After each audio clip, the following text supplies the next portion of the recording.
Testing 1, 2. Oh, it's working. Hi, everybody. How are you? Thank you for coming. We really appreciate it. Hope everybody has a seat. If not, there's in the lobby you can see everything from the big screen. Welcome to tonight's Kenneth Owler Smith Symposium, Purpose Under Pressure. It's really our honor to host this event for the past 10 years. As many of you know, this evening recognizes the significant contributions of Dr. Smith, who started the PR program here, and is an educator, mentor, and friend to many USC students and faculty, some of whom are here tonight, including Kirk Stewart. Where's Kirk?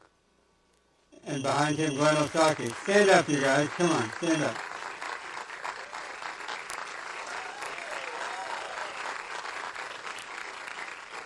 They started this a mere 36 years ago when they were just in high school or something. As a labor of love, Kirk volunteered to manage the event this year. Thank you, Kirk. We really appreciate all your hard work. If you have any complaints, he's responsible for all of it. 100% Kirk's fault. But seriously, we have a terrific program in store for you this evening. Before I get started, I want to share two pieces of very big news. 2 weeks ago tonight at the PR Week Awards in New York, we were named the best PR program in the country.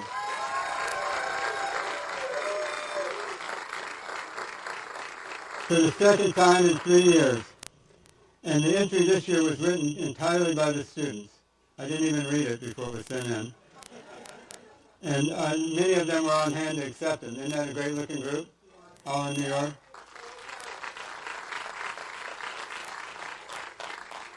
Unfortunately, my flight was canceled, and I missed the whole thing, which is probably good, because every time I'm there, we don't win. I think I'm some kind of a jinx, actually. But and one of our Center for PR students, where's Sophie? Stand up, Sophie. She was named PR Week's Outstanding Student of the Year. Sophie's graduating in the fall, and she wrote a terrific campaign about the World Cup to earn the award. And she's also a Stephen Pollock. Stephen, raise your hand or stand up. Scholar for the last 3 years, right? So thank you, Stephen. And Sophie was very excited. Everybody told me she lit up the whole awards program. That was great. So on to tonight's program. I'd like to begin by honoring our presenting sponsor, Golin, and who helped make tonight's program possible. Incidentally, Golin was also named Agency of the Year at the PR Week Awards. Thanks to me not being there, it was a great night for both companies, both groups. Ellen is also, she's the chairman of Golin, and she is also a member of the CPR Board of Advisors here at USC. And she's going to share with you a few words about Golin's almost 70 years relationship with McDonald's and the Ronald McDonald House. I don't think there's another relationship in our business that's lasted that long. So come on up, Ellen.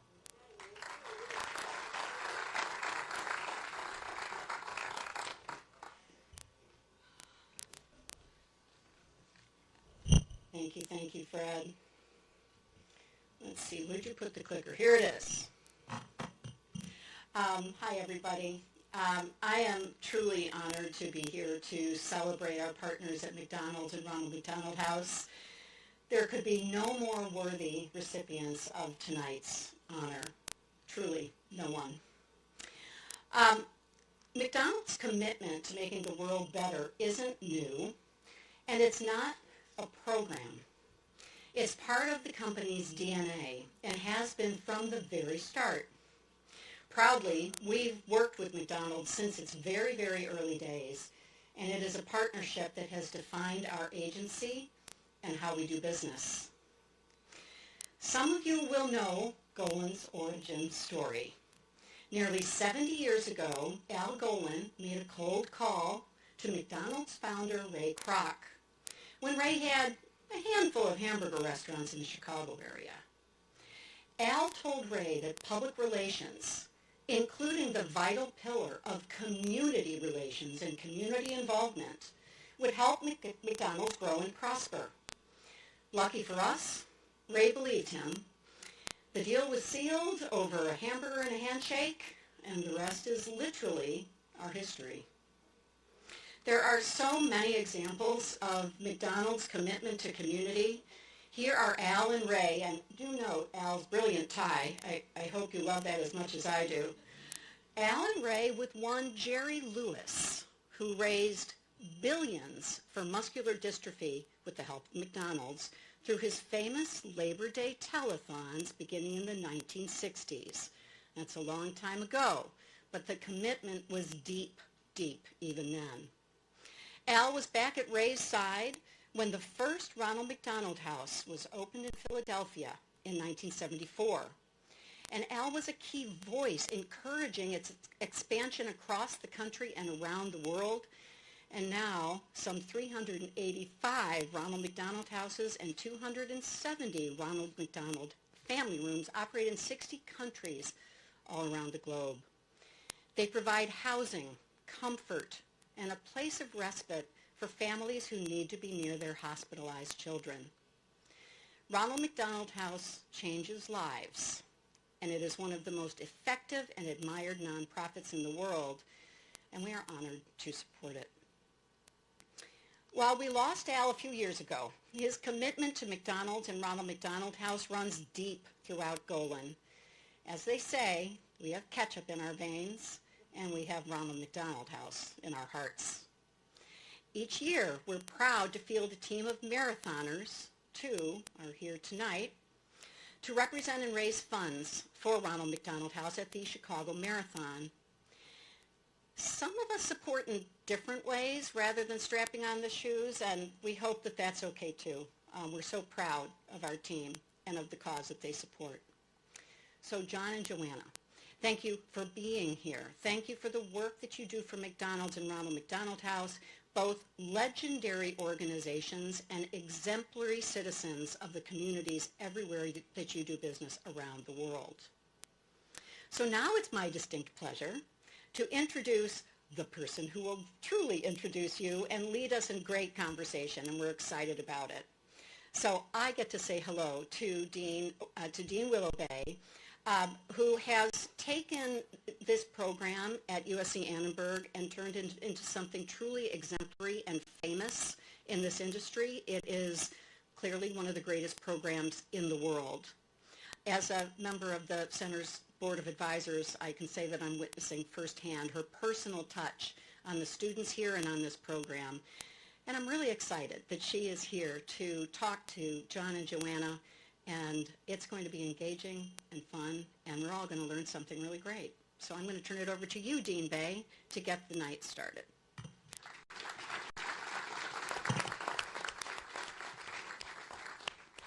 Unbelievably nice. Hi, everyone. Ellen, thank you. I hope this is the beginning of a long and storied history. We got a couple years on the approach to 70, and I'll buy the fries. In all seriousness, thank you for being tonight's sponsor. Thank you for your partnership and support of this program. Thank you for Fred.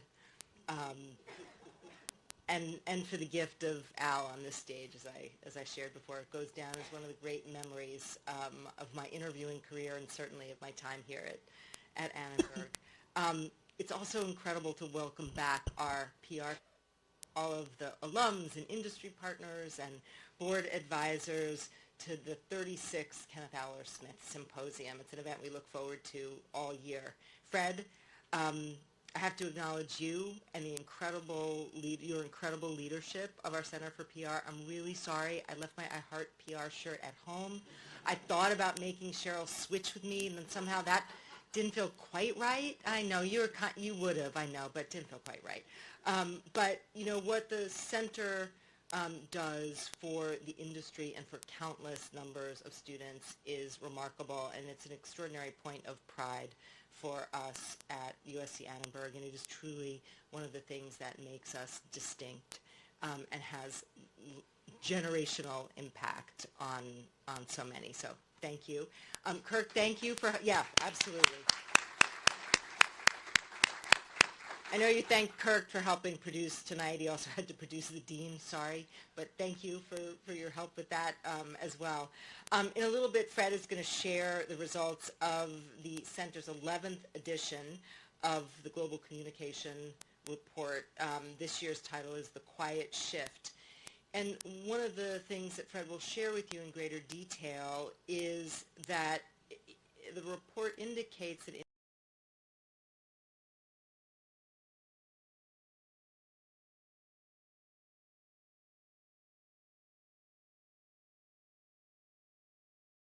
protection of enterprise value is overtaking purpose and public advocacy and reshaping the nature of communication. And we'll have to wait and see, but it may well be an enduring shift.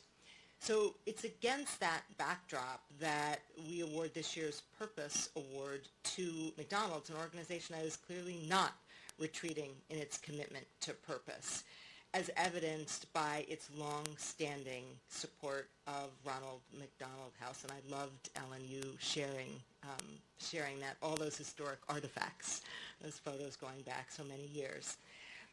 At Annenberg, we believe purpose is a long-term commitment embedded in operations, guided by leadership and effective communication, and delivers meaningful and measurable impact.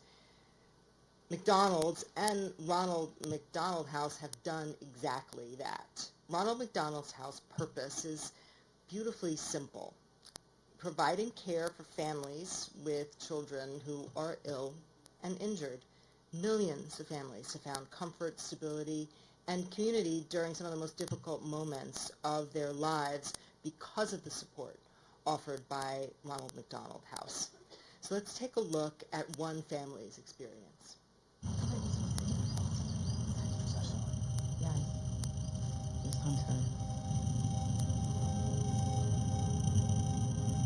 This is a journey no family ever expects to take.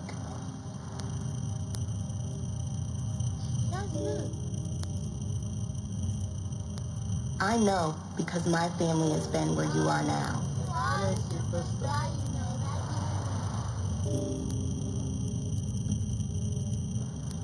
We all asked ourselves the same question. Why us? I wish I could give you the answer.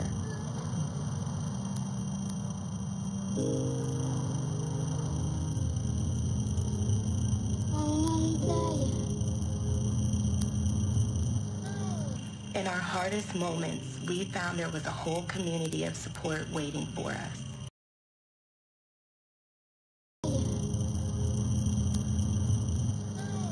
In our hardest moments, we found there was a whole community of support waiting for us.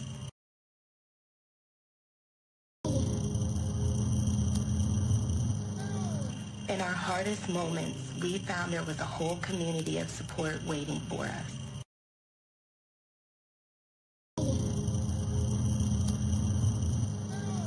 In our hardest moments, we found there was a whole community of support waiting for us.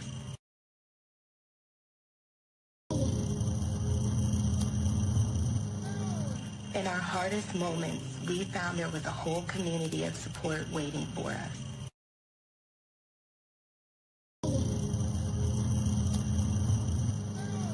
In our hardest moments, we found there was a whole community of support waiting for us.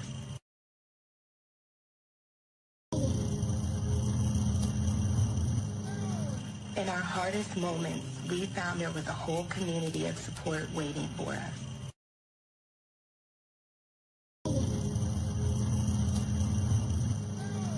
In our hardest moments, we found there was a whole community of support waiting for us. Now I'm going to invite Jon and Joanna up on stage. Joining us from McDonald's is Jon Banner, Executive Vice President, Global Chief Impact Officer, and Joanna Sabato, Chief Marketing and Communication Officer, Ronald McDonald House Global. So Jon is leading McDonald's efforts to harness the unmatched scale and reach of McDonald's to effect purposeful change around the world. Not a little job, Jon. But before that, Jon spent 10 years at PepsiCo, and before that, spent the majority of his career at Disney ABC, traveling the world as executive producer on some of the world's most influential news programs, including World News Tonight. Joanna and her team are responsible for the development and execution of Ronald McDonald House Global marketing and fundraising strategies. Previously, she held roles at Legends, the Cleveland Browns, Hearst Television, and Cox Media Group. Congratulations to both of you, and thank you for showing us what purpose sustained over time can achieve. This is the moment where I'm giving you the awards, and if I knew where they were, I'm going to move. That's this? Oh, I see them. Sorry, I see them. They were hidden behind the book. Sorry. By the way, I did warn this group that this was not my strong suit. Oh, I see them. Sorry, I see them. They were hidden behind the book. Sorry. By the way, I did warn this group that this was not my strong suit. Oh, I see them. Sorry, I see them. They were hidden behind the book. Sorry. By the way, I did warn this group that this was not my strong suit. Oh, I see them. Sorry, I see them. They were hidden behind the book. Sorry. By the way, I did warn this group that this was not my strong suit. Oh, I see them. Sorry, I see them. They were hidden behind the book. Sorry. By the way, I did warn this group that this was not my strong suit. Oh, I see them. Sorry, I see them. They were hidden behind the book. House as a powerful example of purpose that's aligned with core values. How does Ronald McDonald House do that? What are the values? They were hidden behind the book. McDonald's powerful example of purpose that's aligned with core. Yeah, first of all, it's really great to be here. Thank you for this honor. Thank you, Willow, and thank you to the school here. It's great to be in warm weather for a change, and it's nice to be among friends. I think, we have a number of values, but I think we look at Ronald McDonald House as an extension of McDonald's, really. We're known as the first and forever partner of Ronald McDonald House, and if I'm sure Joanna will go into the story of how it was created, but it was really the power of the McDonald's system.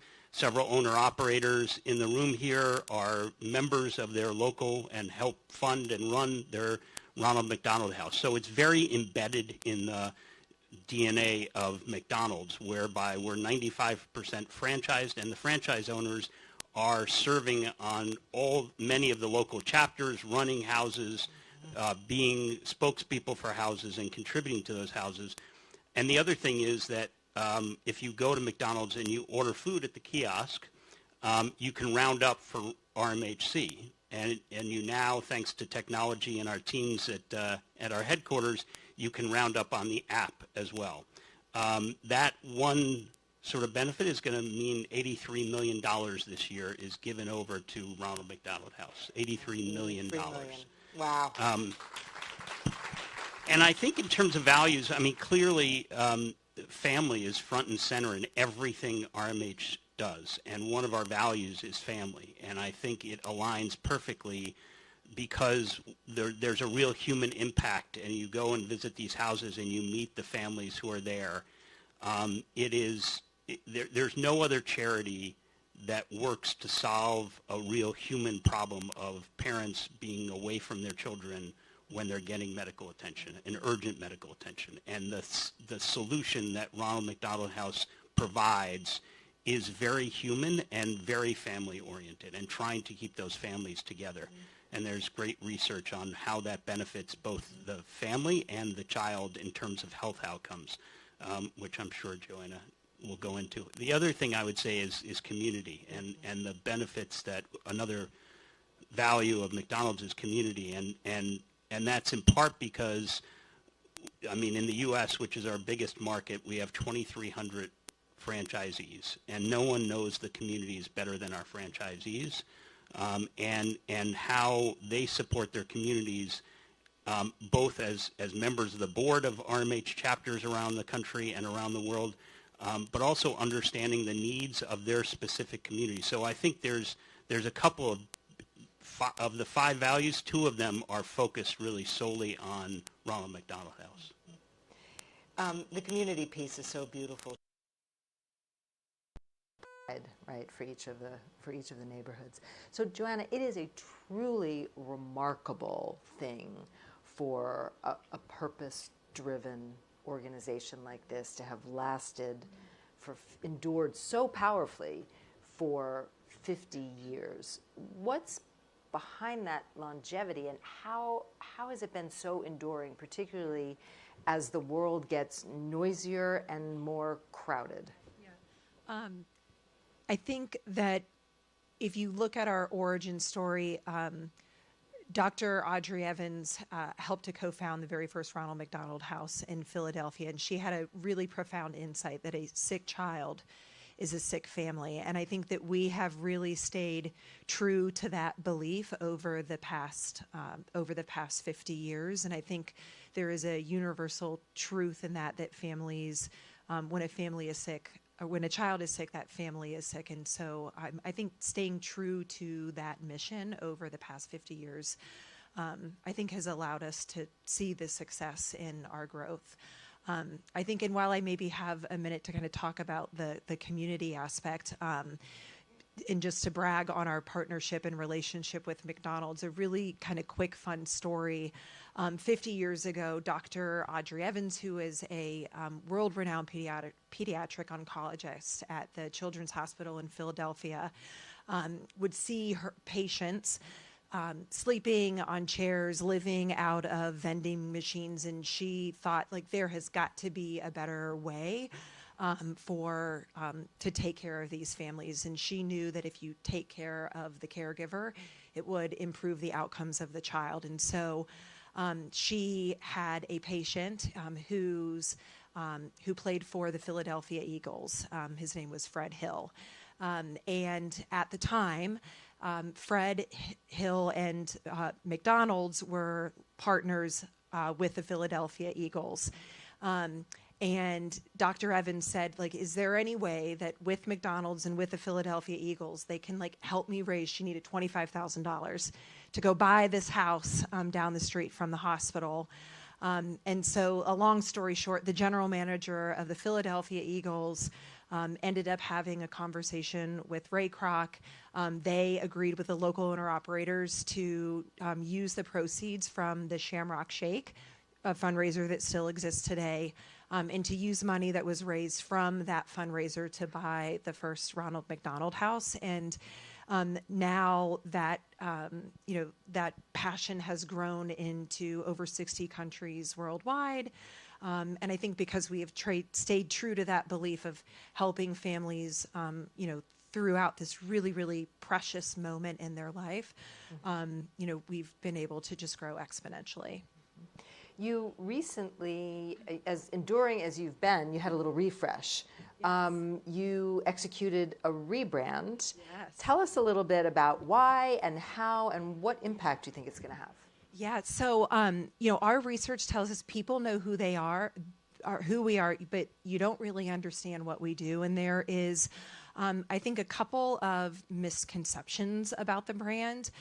One, that we just provide housing and accommodations. And for anyone that has visited a Ronald McDonald House or a family room program that is located inside of hospitals, we are so much more than just a roof over a family's providing accommodation. So the brand modernization journey was really to think about, like, how can we refresh our name, our logo, our visual identity, to create more kind of clarity around our brand's purpose. One of the other challenges is that, we say McDonald's has been doing corporate social responsibility like before it was a thing, and helping to start our organization. But a lot of individuals, I'm curious if you all think this, there is a perception that McDonald's solely funds the Ronald McDonald House mission. McDonald's customers, franchisees, the company itself definitely contribute and make about 25% of our revenue. But we also receive revenue from other organizations, corporate organizations, and individuals. And so The refresh was also through an enhanced communications approach, helping to provide just better clarity around who we are, what we do, and that really important role that McDonald's plays in sustaining the mission, but that we still need the generous support from individuals like yourself and other corporations to be able to do the really great work. And if you will, share with us, you have rather ambitious growth plans that you've established to double the number of families served by 2030. How are you going to do that? And this is a school for communication and journalism. So what's the communication plan that will allow you to do that? So first of all, no money, no mission. That if for anyone that has worked in the nonprofit sector, that like we need to fundraise, and so our communications goal and objective is like first and foremost, because people know who we are, but they don't understand what we do. My team's number one communications priority is thinking about ways through authentic storytelling, through different partnerships that we can convert that awareness into understanding, because we know once people know what we do, the impact that we have, they are so open and willing to, give their time, talent, and treasure. And so, again, I think that the goals are ambitious. Right now, we're meeting about 30% of families who need access to either a Ronald McDonald House or family room. We want to, again, double that by 2030. The way that we'll do that is we need to be raising more revenue, and we're really going to have to, again, focus our efforts on converting that awareness into understanding so that more folks want to be able to support the mission. Yeah, and I think so I sit as a corporate officer of McDonald's, but I also happen to be a trustee on the Ronald McDonald House board. Mm-hmm. The board is an independent board, though. We have myself and our CEO sit on the board with, 15 or 16 other individuals who are outside of McDonald's. So it's an independent board. But I think they've come up with an interesting way to talk about sort of their growth ambitions, which is to serve more families and serve them better. And it's not only doubling the number of people served, and there was one medical study that came out this year that said 90% of the families who are able to stay close and stay with their children during a medical procedure or treatment are supplied those rooms by Ronald McDonald House. So we're meeting 90% of the need in the U.S., but the need is much more than what we are even providing. So it's not only providing increased number of houses, but how do we provide at least one hot meal a day? How do we provide mental health services? So how do we go beyond just a roof and really think about surround sound to make families get what they need to become, healthier with their children? And I think with that, we talked earlier, the needs of families when Dr. Evans, started this whole thing 50 years ago look so different today. Families are coming to us. We just had the privilege of visiting the house here in LA, below the poverty line with food insecurity issues. And so we're trying to think, within that house environment, within the family rooms, how are we better understanding what the needs today are of those families, and how we can best show up for them? And how do you do that with families? Like, what are the listening mechanisms that you have in place to really understand what those needs are? Because it sounds like you're increasingly providing wraparound care. Yeah, absolutely. So many, including the house here in LA, will have a social worker that is part of the full-time staff. And so that, I think, allows us to really develop a deeper relationship with those families and kind of understand, unique to the communities in which the houses are operating, what are those needs of the families. We've also done some pretty extensive research to better understand the needs of those families. And as Jon mentioned, we know that they are, food insecurity. And so as part of our bold ambitions, not only do we want to double the number of families of serve, it is our goal that every single Ronald McDonald House is at least providing one meal a day to families. Many are providing more than that. And we know that the psychosocial, the mental load that families are feeling during these really vulnerable moments can make or break the family's outcome. And so really asking our chapters to think about what kind of psychosocial support services can be offered either through our staff and or with partnering with other NGOs or nonprofit organizations that do that work. Yeah, wildly impressive, all that you're doing. Jon, I want to ask you a little bit more about McDonald's and its commitment to purpose, particularly in light of what I mentioned earlier, the data in CPR's study that companies are moving away from purpose-driven activities and more to a protection of enterprise value. That does not appear to be the case for McDonald's. Is that a fair observation? Are you doubling down on purpose, steady state on purpose? How would you describe it, and how are you making that set of decisions? I'm sitting where I sit. I'm not surprised that some companies are thinking differently about their purpose agenda, given sort of the external environment that we all find ourselves operating in. I think there's a couple of things that that our relationship with RMH and our relationship and the fundamental design of what we like to call the three-legged stool, which is what Ray Kroc sort of instituted, which is the company, the franchisees, and the suppliers all have to work together to have a successful outcome for the company. And I think we have a purpose statement of feeding and fostering communities. And I think that there's no one who can argue that our support of RMH is not a good thing.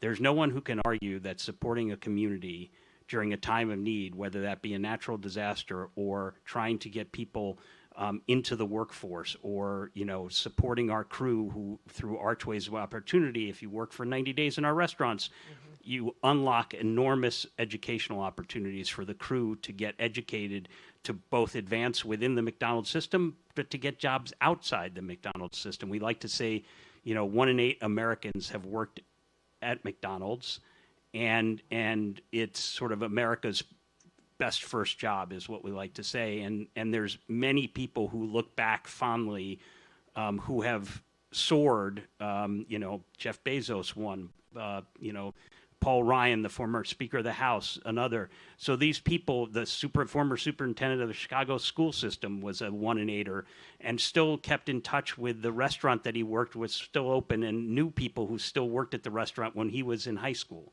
So the magic of the McDonald's system and what support we provide to the community and to Ronald McDonald is something that has been ingrained in the business forever. And we're not stepping back because it's too important to the value we provide as a system, and it helps us understand, on a very granular level, we get a better sense of what's going on in the communities because we visit our franchisees, whether here in the U.S. or internationally, to understand what they're doing for their community.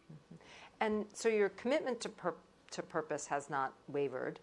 But have the initiatives changed and evolved over time? I know you have a handful of initiatives, environment, food quality and sourcing, inclusion and empowerment, community connection, and jobs.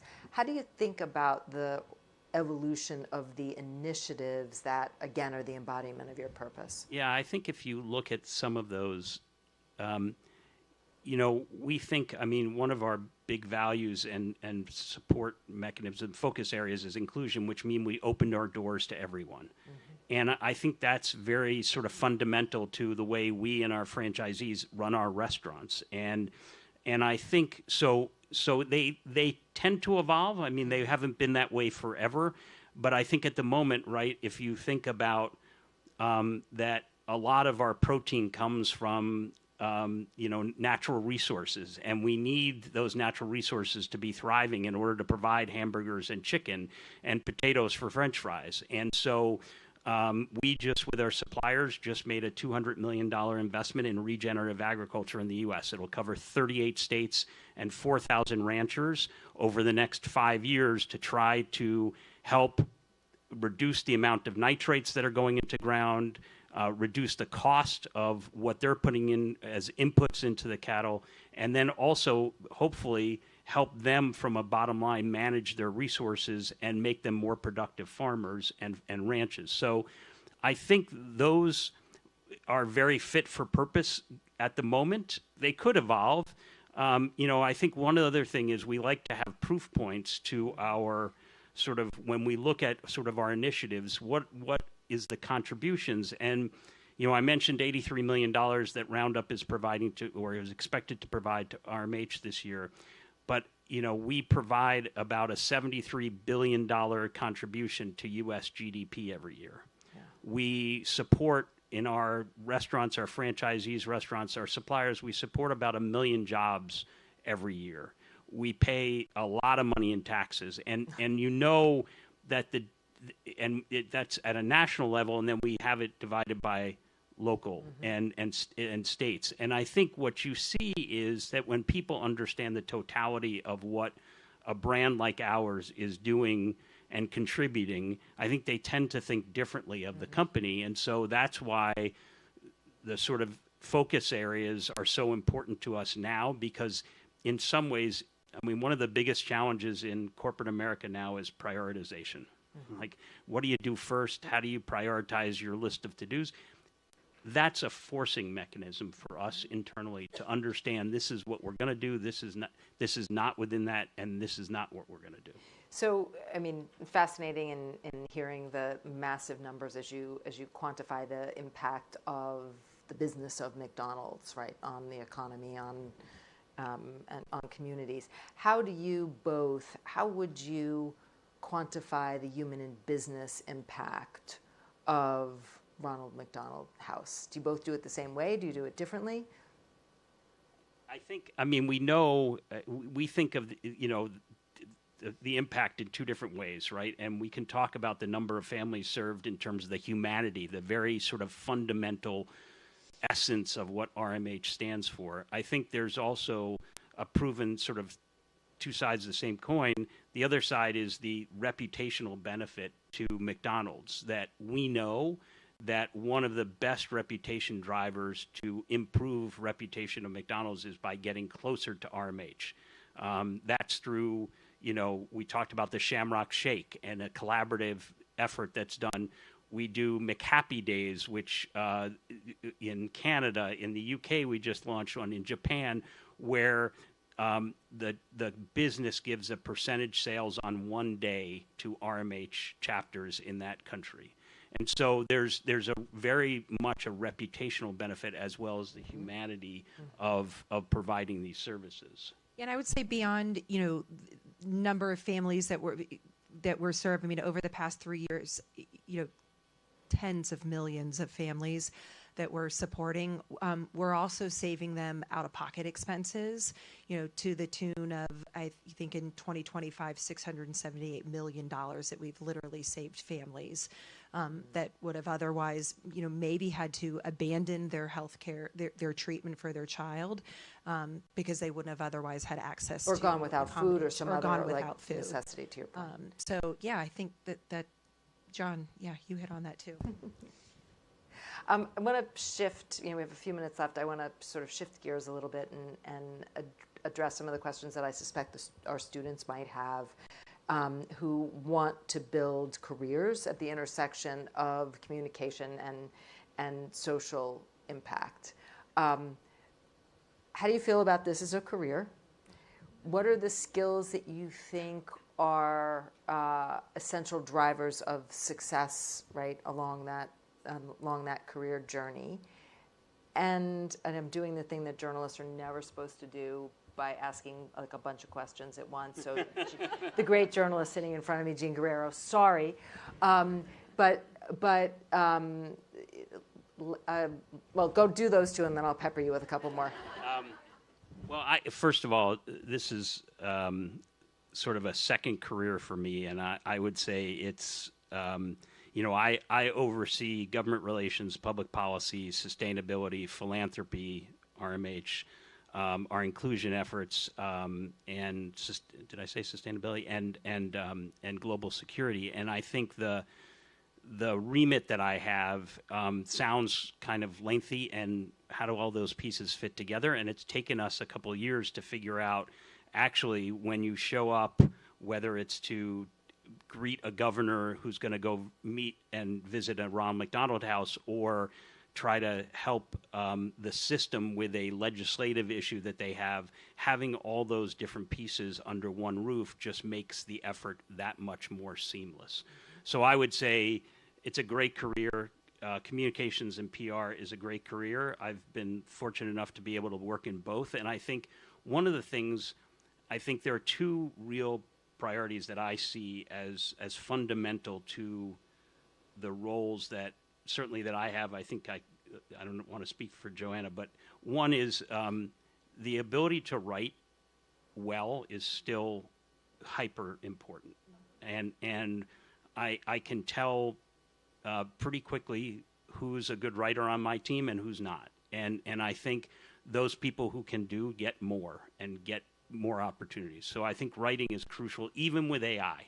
And yes, AI can get you 80% there, although be careful, might be hallucinating, but it's not going to get you all the way there. And you need that 20% to be really excellent. So I'd say writing.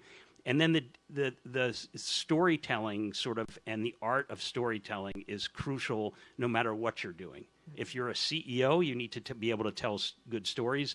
I think journalism and PR kind of, you get that mix of both good storytelling and writing.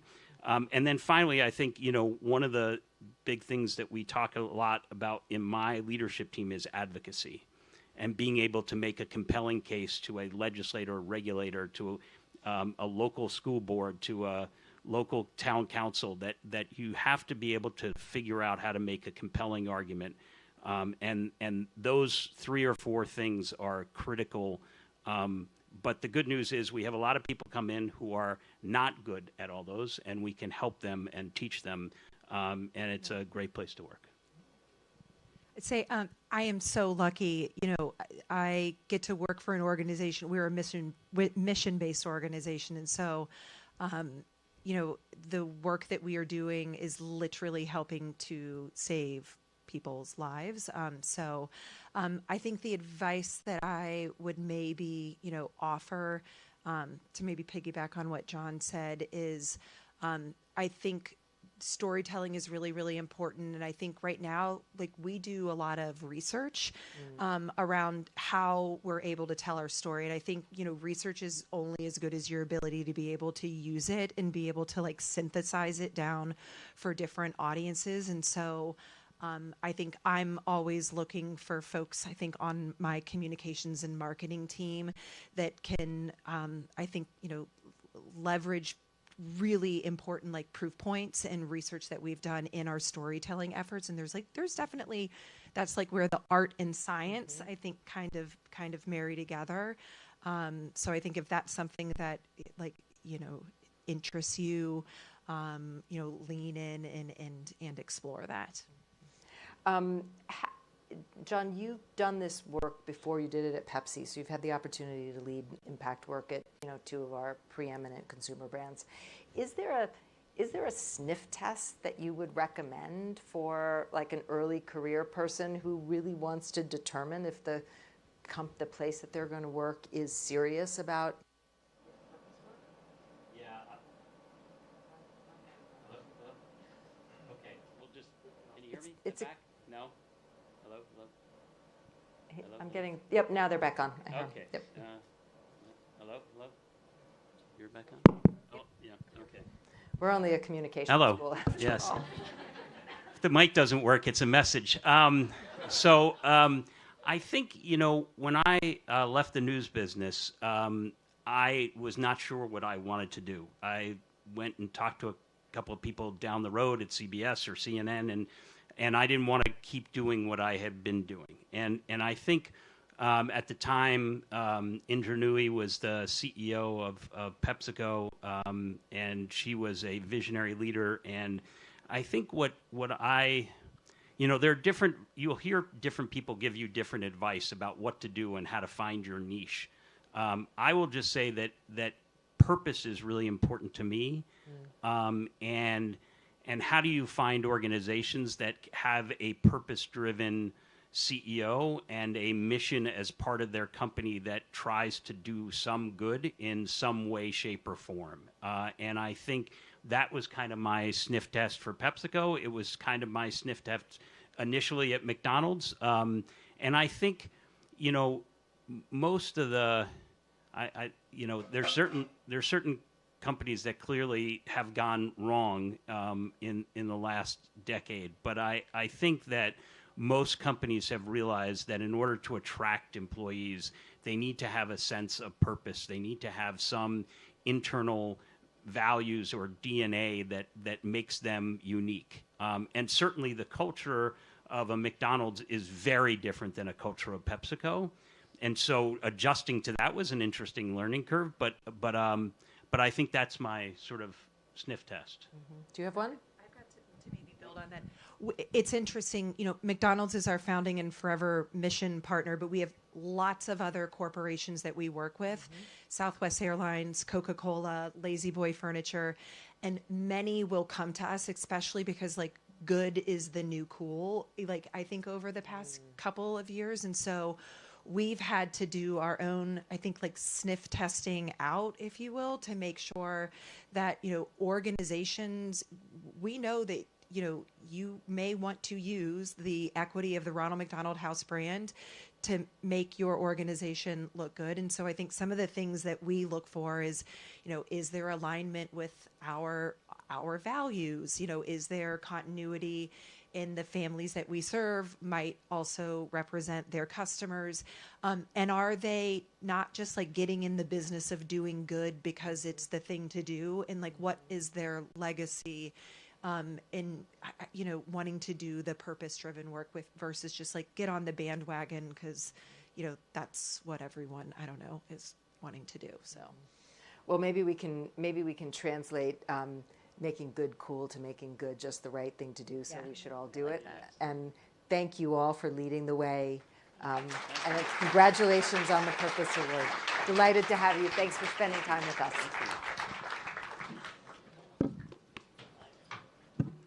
That's great. Thank you. Thanks, John, Joanna, and Willow. One of the amazing things to me about Ronald McDonald House is that it's a program created by a company that is so good that other companies invest in it. I don't know if there's another case where that's the case, where that happens, but thank you. I think we all have a little more ketchup in our veins now after that. Now let's talk in just a few minutes about the Global Communication Report this year. As Willow said, it's called a Quiet Shift. You can follow along with your hymnal if you'd like.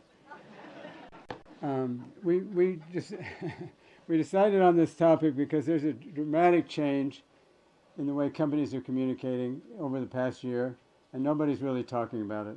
And we wanted to know why that is the case.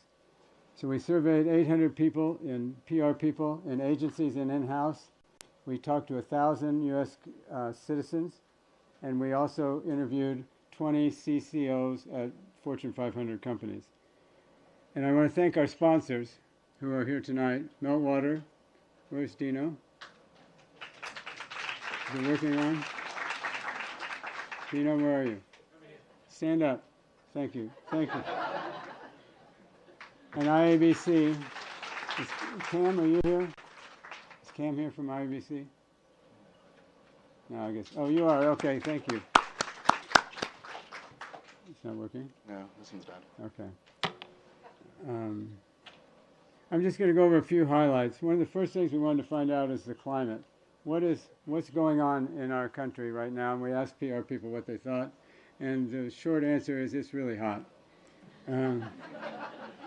It's not only hot in LA, it's hot everywhere. Right now, polarization's at an all-time high, especially in the eyes, as you can see, of PR people. The general public is not quite as sensitized to it, but it still remains maybe that means that we're a little too cautious, but maybe it means we're a little more sensitive than they are, but polarization is a big deal for everybody. And everyone agrees that the number one issue, and there's a lot of them, is immigration. We've been studying polarization for the last 5 years, and immigration is always the hot button, that people press when they want ratings, when they want votes, when they want money. They always go to immigration. But if you look further down the list, there's some interesting things in this. If you look at freedom of climate change and LGBTQ rights, those are considered more controversial by PR people than they are by the general public. But you come over to here, the general public is more interested in affordable housing and inflation. These bread and butter issues are more important to them, and it sort of shows you that it may be a little bit of a gap between what we're thinking is in PR and what the people really care about. But the immigration is the big one. So what is the impact on the PR world because of polarization? PR people are pretty much in agreement that that it is bad. It's bad for our mental health. It's bad for our quality of life. It's bad for the rest of the world. And 92% think that it is going to be here for a long, long time. But how does that impact the PR business? Actually, it's ironic because it's just the opposite. 91% believe that it has a positive impact on PR. Now, why would that be? It's bad for everybody else. It's good for public relations. The reason is because in a time when saying anything you say or do, a company says or does, can have immediate negative repercussions, the counsel of a thoughtful, experienced PR person is priceless. So in times of crisis like this, or if you call this a crisis, polarization, PR people are very valuable and very important in the mix. So I think that's a good thing. But the question is, will that last? We talked about the choice. There's always a choice. When the stakes are this high, a skilled communicator employs sort of a reputational calculus to figure out the risks and rewards of engaging on an issue or restraining from engaging. It's sort of like to use Shakespeare, it's like the PR version of to be or not to be. And that's the big question. And polarization has made that calculus a lot more complicated than it used to be. For the past 4 years, we've asked PR people whether they felt companies should engage with issues that aren't core to their basic business. And you can see in 2023, almost everybody thought that was a good idea. A little bit less in 2024, but look at how it's dropped in the last 2 years. The question you have to ask yourself is this the anomaly that people thought purpose was so important, or is this the anomaly? Which way is the pendulum going to swing? And I'm not sure that it's going to swing back the other way. That raises the question that a lot of PR people face every single day that work inside corporations. Is a good defense the best offense, or is the good offense the best defense? And you can see there's sort of mixed views on this. And I think it's probably situational. It depends on the company. It depends on what the issue is. But that's the decision you have to make. Are you going to say something about it, or are you going to be quiet? Are you going to shut up, or are you going to talk? And there's 16%, or sort of people like me, who really didn't understand sports well enough to answer this question.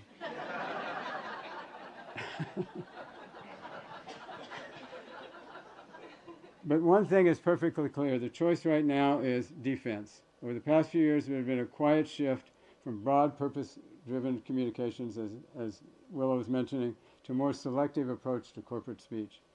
And these are amazing charts. We'll show these in a second. This is from a company called Cometrics, a partner of ours, and they measure executives' messaging on LinkedIn and other social media. And this shows, this is the 6 months before and after the last election, 2024 election. And you can see that these purpose-oriented topics, messages on LinkedIn and others have dropped considerably. Environmental topics almost as much, and more business-related topics, especially AI, have increased enormously. So this is shifted just over 6 months before and after the election. Huge change. We're experiencing that now. Go to the next slide. You can see the same thing exists. Meltwater provided this analysis for us. The same thing happens with media. The stories in major media about purpose-oriented things and environmental things drop precipitously. And AI, is anybody tired about hearing about AI yet? It's everywhere. Everybody's talking about AI. Now, the reason DE&I is 32% up isn't because people are writing about DE&I. They were writing about it, but they're writing about the fact that it was going away, that people were shying away from DE&I. So that's the only reason there are more stories about that. So that's a huge shift for our business.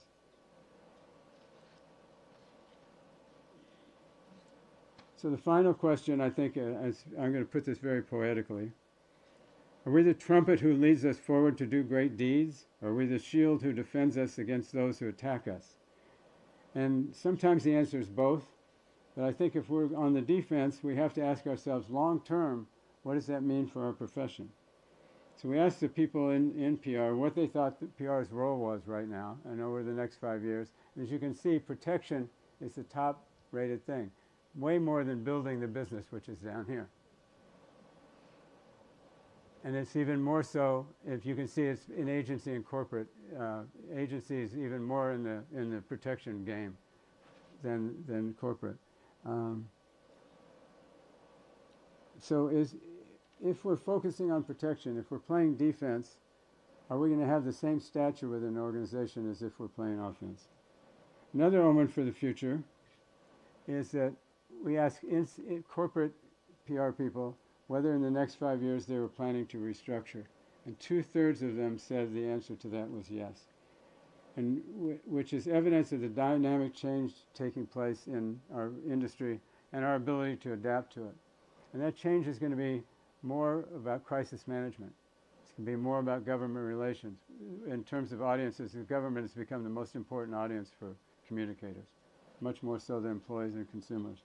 And public affairs and government relations and influencers, too, are going to become more and more important. So the skills that you're going to need to be successful in this world are a little different than the ones that they have been in the past. Part of the reason that we are so adaptable is because we're so damn positive. PR people are naturally, I think, feel positive about their profession, and we can see the 2/3 feel really good about the future, and I think that's an important thing. We had despite all the things we're experiencing with AI and hybrid and polarization, we're still pretty positive about the future of our business. And it was reminding me, I saw a movie this week. I took my students to a movie at the cinema school. It's called the AI Doc. I highly recommend it. It's funny, it's powerful, and it's a documentary about AI. And they invented a word in that movie that I think describes what public relations people are like. It's apocalypticism. And that means, like, we predict the worst possible scenarios, and then we're sure it's all going to turn out okay. So I am definitely an apocalyptimist myself. And I want to see what our panelists, if they feel like they are too. So would you guys please come up to the stage?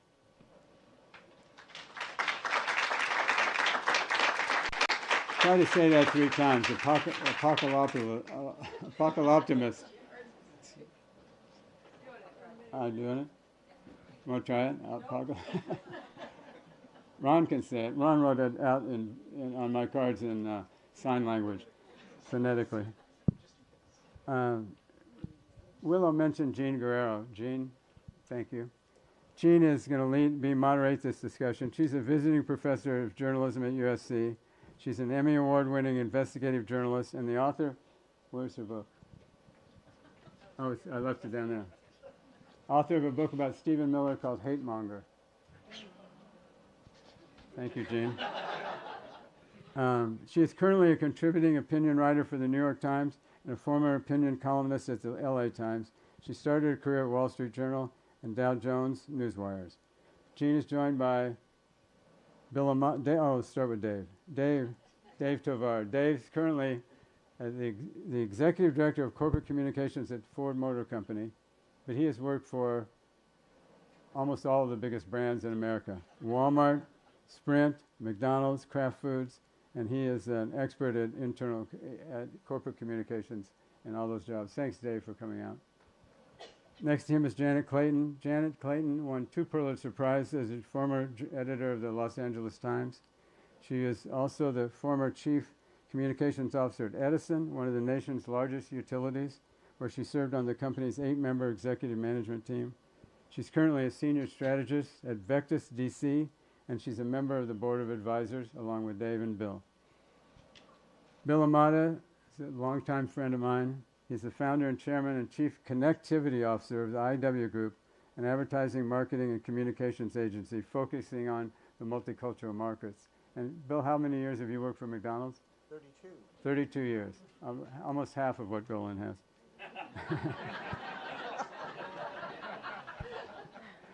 And Bill's represented some other top global brands, including, Coca-Cola. McDonald's doesn't serve Pepsi, do they? Is that hard to do? American Airlines, Warner Brothers, and also Walmart. So take it away, Jean. Thank you.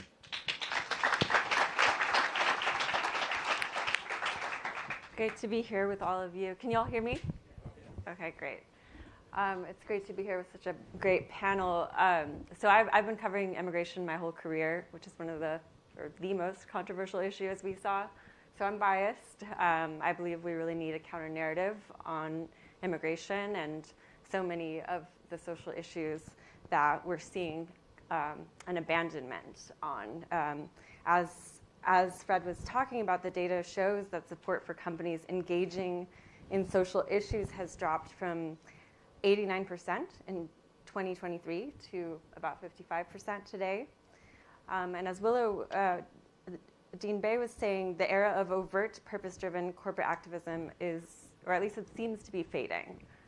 So I wanted to ask all of you, or any of you, just to start, what happened to corporate courage?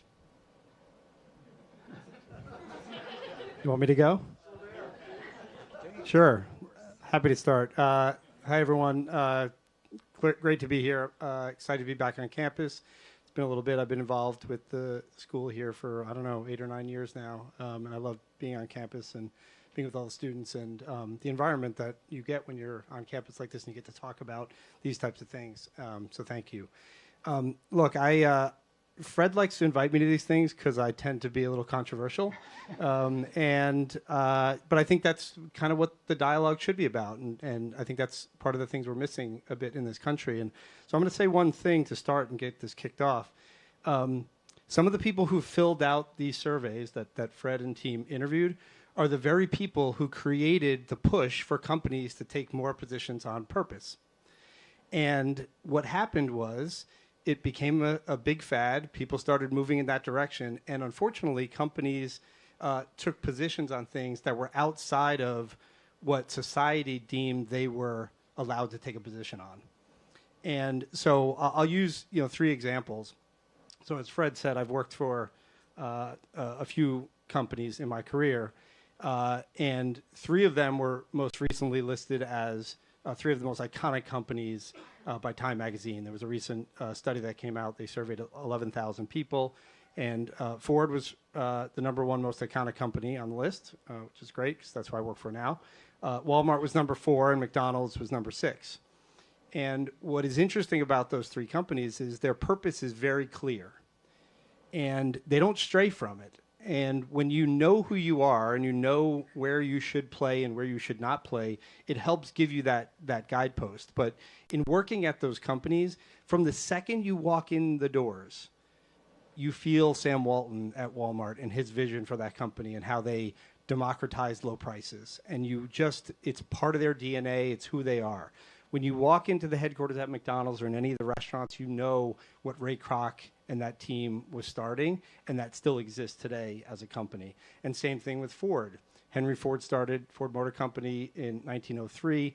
123 years later, we're still doing the things that he wanted us to do, which is manufacture automobiles, mostly here in the United States, create jobs, create opportunities for communities, and help people move about and explore the world through automobiles. And so we know who we are, and we know where we have a right to play, and we know where we don't have a right to play. And I think what happened was companies were trying to get in on that, and they made some mistakes along the way.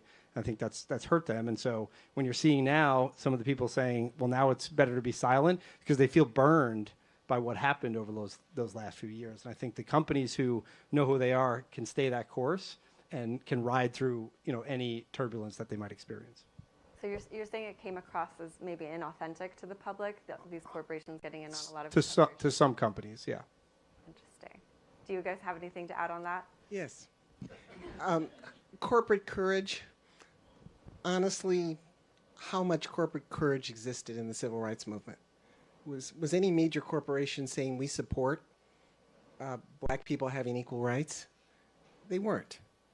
And the reality is that the only time that corporations came forward, to Dave's point, between 2020 and 2024, that was after George Floyd was murdered. Tens of thousands of people hit the street. And frankly, a lot of companies jumped on a bandwagon that they thought, okay, well, we need to be cool. We need to make sure that we let people know we don't agree with people getting murdered. Okay, that's a pretty safe position to take, given how many tens of thousands of young people and people of all types and colors took to the street, and they responded to that. But the problem with the bandwagon is you better believe in the bandwagon.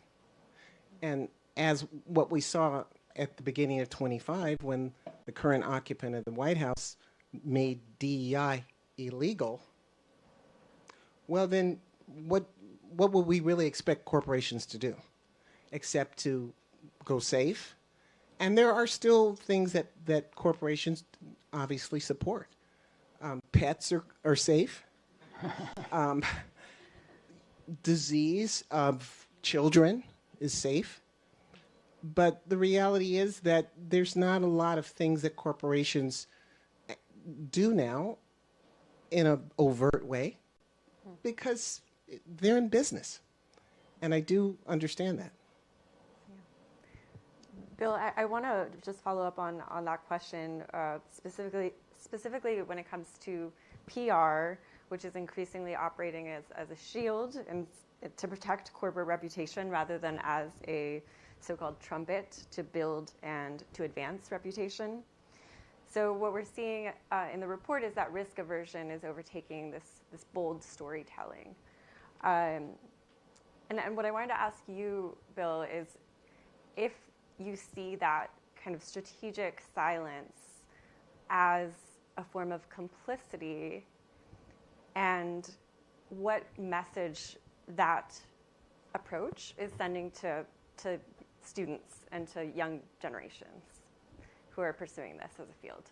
Well, first of all, this conversation about purpose is really interesting because, we've had to deal with purpose under fire for a long, long time. I mean, just imagine being a person of color in the United States, being involved in PR. We're code switching every single time in order to fit in order to be relevant, in order to convince companies and organizations that we mean something, including the immigrants that you were talking about earlier. What is really important, I think, for this conversation is that exactly what Dave said. Some of the companies, they stayed true to who they are. And so when Jon was up here, he was talking about, this three-legged stool thing. I just want you to know that this three-legged stool means something because we're part of that three-legged stool when we work with McDonald's. McDonald's has their corporate team. They have their owner-operators, the franchisees, and then they have the suppliers like the PR agencies. And those PR agencies, along with the people that are in the franchise business and the corporations, when we get together, that's when we know how to adjust and how to, be a part of the community. We have our fingers and are on the pulse of what's happening in those communities. So I think as students, it's very important for you to learn from that, is to know how to be agile, know how to follow other people and learn from other people and build those practices. So I think for when we talk about this situation, it's something that I have to live with every day.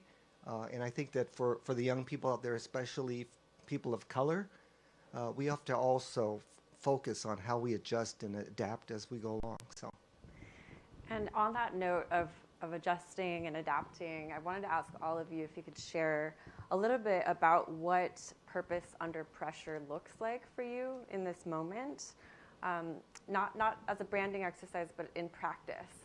If there's kind of a a moment or an experience that you can share with us where you really felt that sort of purpose under pressure? Well, I currently work with Vectis DC. It's a small public relations and public affairs company. And we got a major international organization that came to us for help because they do believe in diversity, inclusion, and they're not going to change. It is core to what they do. So their concern was, how do we stay off the radar in this moment?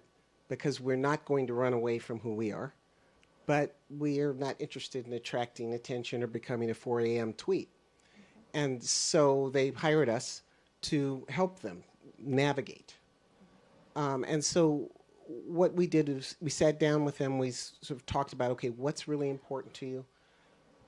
They have been very consistent in their purpose, and so we wanted to keep them there. So one of the things that we did was take a look at their website, take a look at their materials, and gave them some practical suggestions like, okay, so your organization, and I'm not naming the organization because we have a non-disclosure agreement with them, but the pictures on the website were really talking about the people who they've helped through their programs. You saw a lot of black people, a lot of Latinos, a lot of Asians, a lot of women. We said, you help white men too, right? He said, yes, of course. And we help people in the South, and we help people in the East, and we help people all over the country and in other countries. I said, so show them.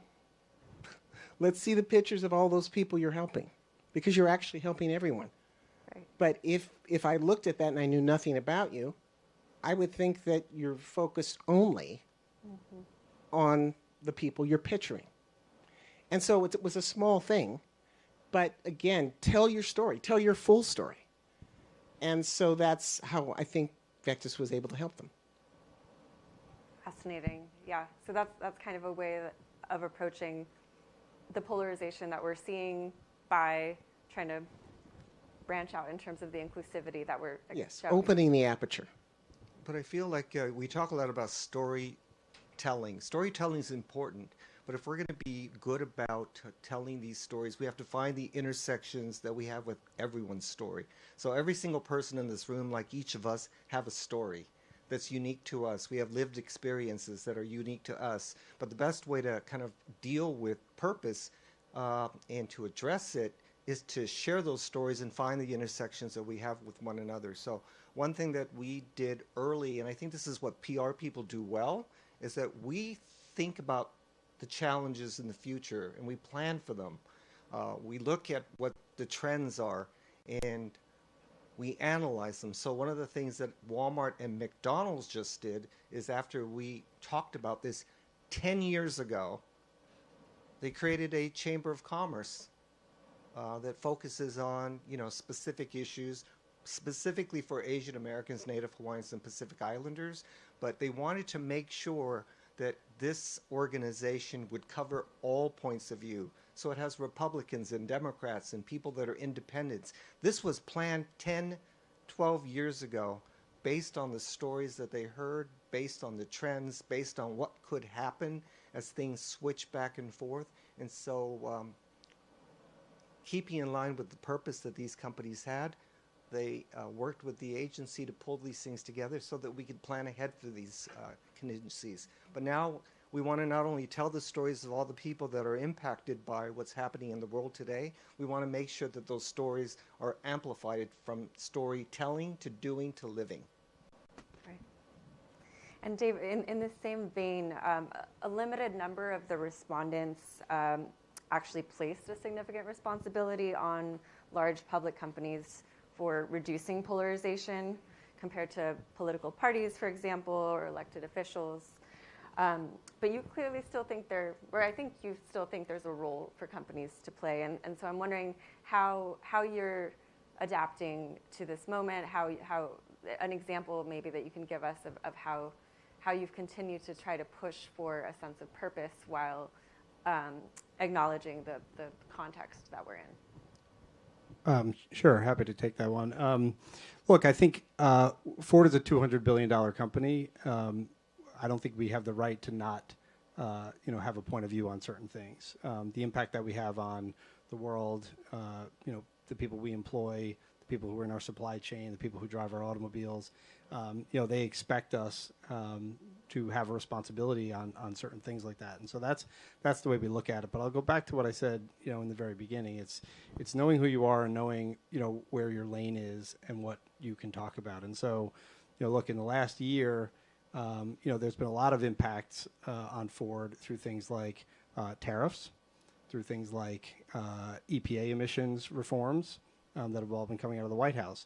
Some of those things have been harmful to our business. Other things give us a lot more flexibility on our business. But for example, when the Trump administration removed a lot of restrictions on EPA emissions for automobiles, you would think the auto industry would be saying like, okay, great, no regulations, like that's really good for us. We were the ones who came out and said, look, there should be a standard, but that standard should be something that the industry can work with, that NGOs can support, that we can work together, that can increase over time, but that it can be managed so that the business can have predictability and stability as it tries to run its operations. Because for Ford, the automobiles that we build and the new cars that we're designing right now won't be available for 5 to 7 years from now. So to try to have a 5 to 7 year product cycle when you have administrations changing every 4 years, sometimes every houses changing every 2 years, it becomes really hard to operate a business like that. So we came out and said, no, we want some form of regulations, and let's work together to try to figure out what that is. So that was a point that others in the industry didn't take, but we saw that as something where we could take a leadership role and advocate for that. Great. Bill, I wanted to ask about, there's a lot of concern about polarization as a crisis, this perception of it as a crisis.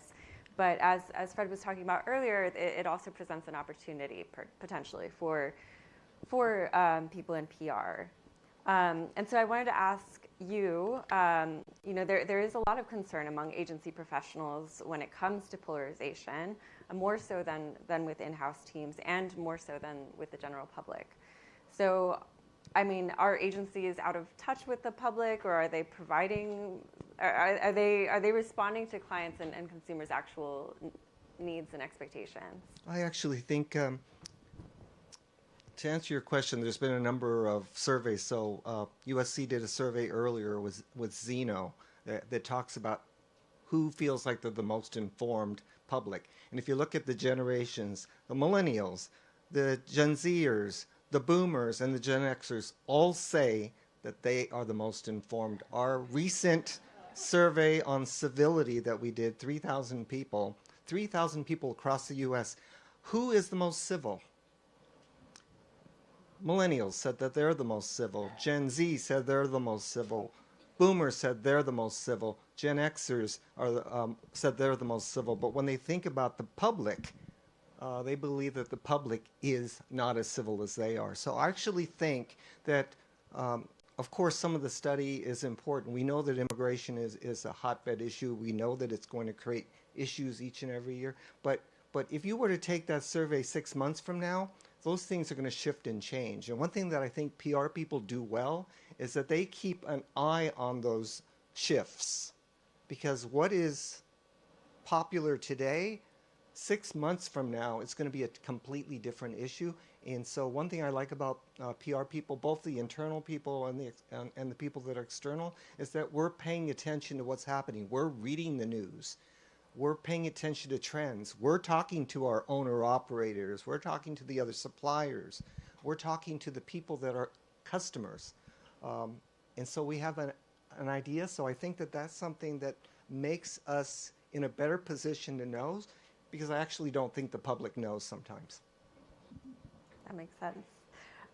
Do you guys have anything to add on the issue of polarization? And is there a version of polarization that perhaps is actually healthy for public discourse? And if so, how should companies and PR professionals be communicating with it rather than around it?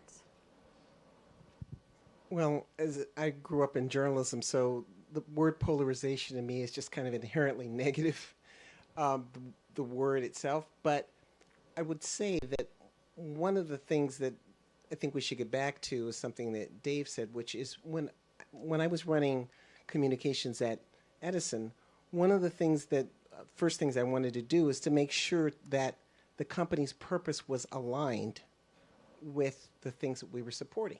We were giving away $22 million a year, and some of that was going through different officers in the company to give to their sort of favorite charities. And it's like, that's nuts. Reputationally, that's nuts.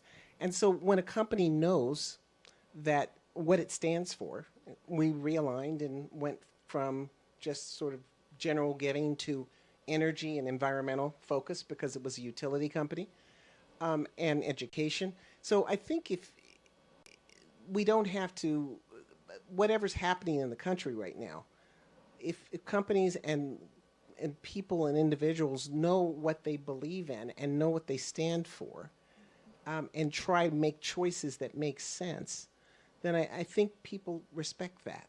And I think companies only get in trouble when they, as Dave said, get away from who they really are, try to become something that is the vogue of the moment, and it's not authentic, and people sense that. I'll just build on that because I've been in that situation before, and you see money going out the door at a lot of big corporations to charitable organizations that are perfectly wonderful organizations that do a lot of great for the communities.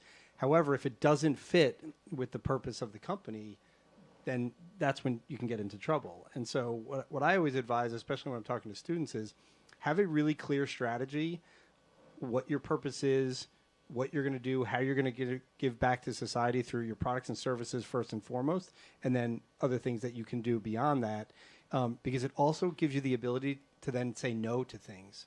And Jon mentioned it earlier about prioritization. Like you should be in meetings debating whether things are truly a priority for the company and really scrutinize over those things, because do fewer things, but do them really well. And do the things that are so close to who you are as an organization, and that's going to keep you grounded and keep you on the right path to weather the things that are going to come at any organization that you're working for. That's interesting. Yeah, I think part of the backlash to DEI that we've seen has been this conflating of it with elites, with corporate elites, in the sense that it doesn't actually represent the values of working class Americans, but it's because I think so many companies jumped on the bandwagon on issues that they didn't necessarily, they didn't form a core part of who these companies were and what their missions actually were. So it's interesting to hear you say that. Can I give one other example? Because I think this is always a fascinating one to me. There's two brands out there that are among the two most polarizing brands. One is Chick-fil-A. And the other on the other side is Patagonia. And, while they may be polarizing and people may, criticize them for certain positions that they take on the left or the right, they're also every year amongst some of the most respected companies out there and trusted companies because they are who they are. And they stand by that. And so you can disagree with that if you want to, and we should all disagree with certain things. I'm a New Yorker, native New Yorker, and moved to Bentonville, Arkansas for my career. And that was a very strange occurrence for me. And I had a lot of great dialogue with people who are completely different from me in terms of the things they believe and the way they were raised and everything. I love them, and they are dear friends of mine. I just disagree with a lot of the things that they agree with, but we can respect each other because they're clear and consistent with who they are, and so am I. And it's those two brands. I love that example because you can really see how you can take positions that may not be popular, but just be consistent about it. Yeah. So polarization. It seems like it. Well, actually, before I editorialize, I want to ask you, do you think that polarization is here to stay with us? And if it is, what advice would you give to students so that they can align their skills to adapt and be successful in this new environment? Yes.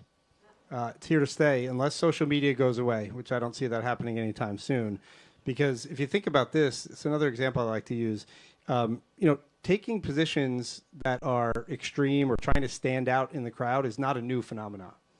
If you were a freshman congressperson 25, 30 years ago, you got relegated to a subcommittee of a subcommittee and something, and you had no platform. And you try to work your way up, and maybe you got a better committee assignment a couple of years later, and then you got into a leadership position. Then the media would start seeking you out for interviews. Then you might be able to then advance and take these positions. Now, anybody who gets elected, in fact, even if you're not elected, my daughter, who's a teenager, can go on TikTok tonight and take a position on something, and that could go viral tomorrow, and she could have 2 million followers overnight. So social media has created the opportunity for people to get a huge platform almost instantaneously, and because of that, there's no reason to be conservative with the way you talk about things or take positions. I don't mean conservative on the left or right. I just mean to play it safe, to be moved towards the middle. There's no incentive to do that. I don't see it happening anytime soon. Well, I hope that's wrong, Dave. And maybe remember that politicians are driven by, and corporations, and all of us who have to make public policy, they're driven by where are the people. And if we have different results in elections, if in Texas a moderate person gets elected, then maybe people are weary of all of the fighting and the name calling. And if that happens, and more moderate people are put into office, more reasonable people who can agree to disagree calmly, maybe then the tone will change. Because at the end of the day, we respond to what's out there. We politicians don't really, well, maybe I'll change that. But PR people don't create policies. We respond to policies, and we try to promote, of course, the business that we're in. But I'm hoping that we'll get maybe we'll get tired of where we are right now, and maybe the dialogue will begin to change. That's my hope. Janet and I were talking about this during the reception earlier, but the American electorate is remarkably good at keeping checks and balances in this country. And sometimes it takes a little bit longer. Sometimes we go through some things that might be a bit painful. But you look at the country's history, and it's been pretty remarkable to see all the people in this room, all the people in meetings like this tonight and every night out there. We have that power, and that's I think the good news is if you've just seen over the years, it should move in some direction one way or the other. Now, sometimes it swings too far one way, sometimes it swings too far the other way. So that's what I think we have to look out for. But that's what I'm hopeful for. I believe very strongly that if it's really going to be polarization here to stay, then there's no sense in thinking about neutrality, because that'll be a myth. However, I believe very strongly in what the polls say, that Americans and the world are pretty resilient and hopeful. And as long as there's hope, and I see this from Gen Z and younger millennials, they're the most hopeful generation, and they're seeing the mess that boomers and Gen Xers created. So because of that, and because we live in a more multicultural environment, I think that hope is going to be brought together by the next generation that's in the room. So I'm very optimistic, like a lot of PR people are. But I think that exactly what Janet said, people are going to get tired of it. And we're already seeing the impact that it's having on the mental health of every single generation, but specifically the mental health of younger millennials and Gen Zers. And so at some point, somebody's going to say enough. We're going to change this. And so I think that this is going to happen. I hope so. I'm also very hopeful. I also, as a journalist, for a long time, just knee-jerk had this feeling like polarization is bad, and it feels really bad.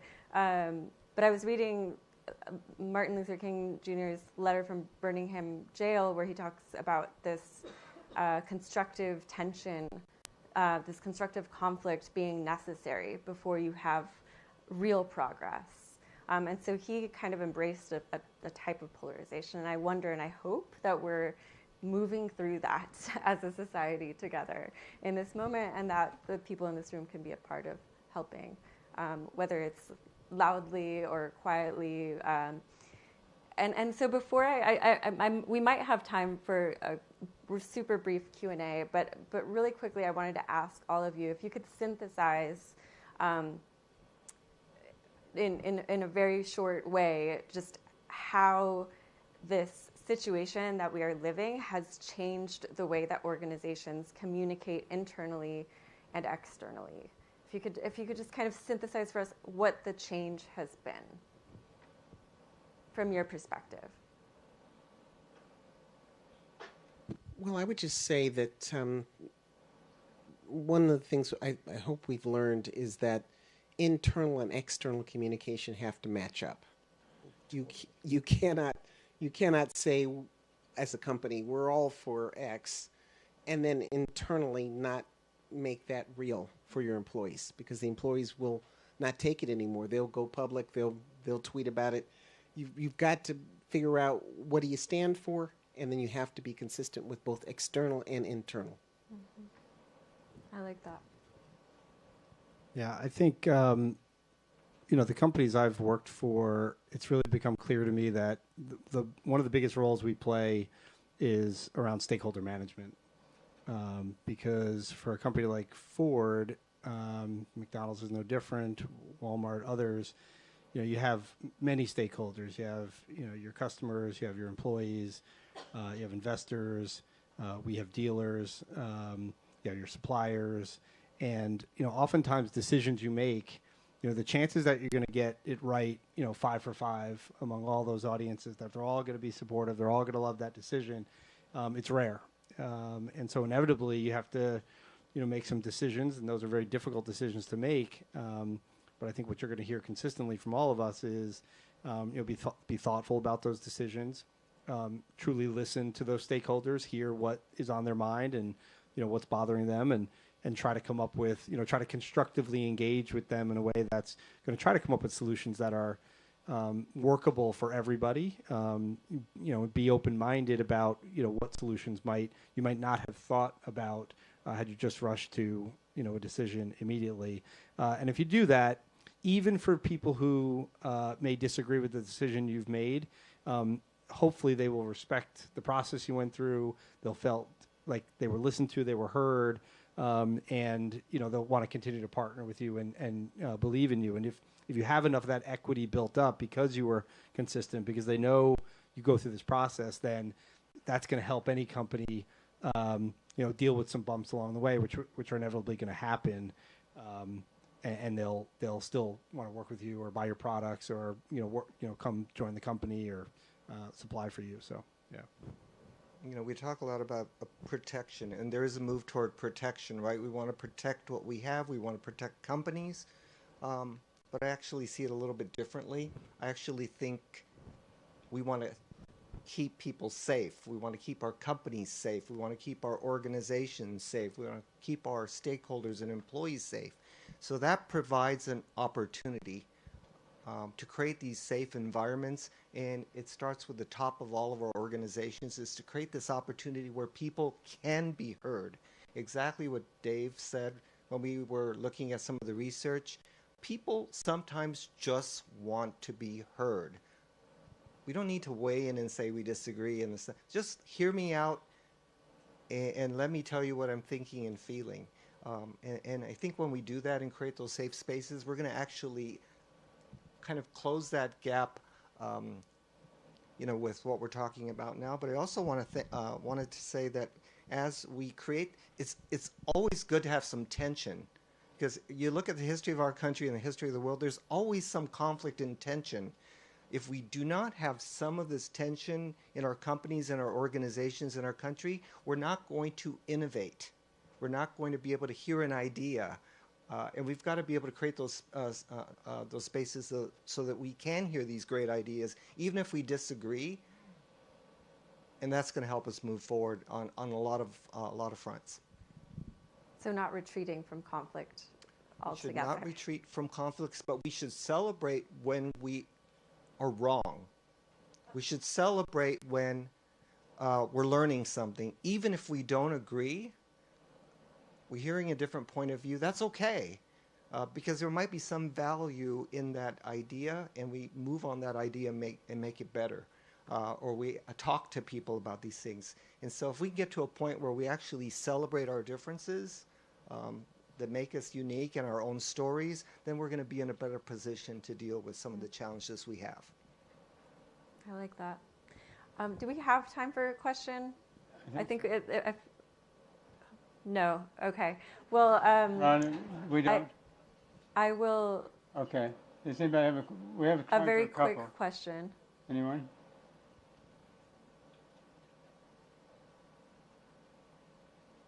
No. Okay. Well, I will just add, just to close, unless someone wants to chime in. I mean, it's a tough time for so many people in so many different fields. But I think the position that you all are in it's a particularly tough position to be in. And so I just wondered if you might share with the audience what kind of gets you out of bed in the mornings to make you feel like the way that you communicate with the world is something that actually matters and can make a difference. I don't want this to sound arrogant, but I don't feel like we're in tough positions. I feel like we're in great positions. Like, I feel very fortunate to have worked for the companies I've worked for and have learned the things that I've learned from some amazing leaders that I've got to interact with, and helping organizations like the one I work for now and others I've supported in the past. Like, that's great stuff, and it's really fascinating and it's really challenging. But if you wake up and you're, there was one of the questions I thought said, like, this isn't for the faint of heart. And it's like, well, then you shouldn't be in this field. And, because I get up every day and run to work. Not really. I don't run. I'm more of a couch guy myself. But it's fun and it's exciting and it's challenging and it's all those things that you get to work with some incredible leaders and business people. And, I feel like I've gotten my MBA. I didn't go to business school, but I went to art school and ended up in this field. And, I feel like I get my MBA every time I join a new organization or I learn about a new industry. And, that's, I think, part of the beauty of PR and communications is, my expertise, my core competency is communications. It's not automotive. It's not retail. I told them, I said, like, if you want a car guy, like, you don't want me under your hood. Like, I don't know if that car will drive again. But they said, look, we got cars people for days at Ford. We got that covered. What we don't have are people who can help, us navigate through these incredibly uncertain, world that we're living in right now. So that's what gets me excited. Cool. Briefly, any other thoughts? Yeah, I mean, I think to be able to help people tell a story, one of our clients is Homeboy Industries. They do great work, right? They save people's lives. People who go to prison and have had a horrible upbringing or background, or just went to jail, took the wrong turn, and then, they come out and they have new skills. They bake. They do things. They turn their lives around, and to be able to tell that story is a wonderful thing. And I do think that, for all of the angst, this is a wonderful business to be in. Love what I do every single day. I wake up early, and part of it is because I love stories, but I also want to find the intersectionality with the connections that every person has with those stories and pull those stories in and then actually convert it to doing something about it. So that's what keeps me going. I think you're all apocalyptimists. Yes, we all are. Well, thank you all so much for joining us.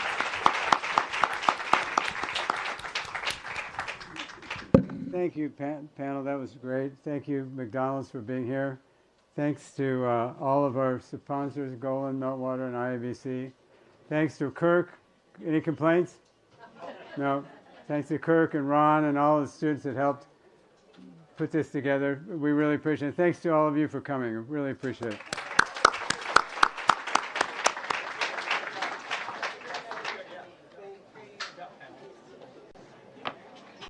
Thank you, Gene. Thank you. That was great. Thank you. I appreciate it. Of course, it was great. Well, we tried. Thank you. You did.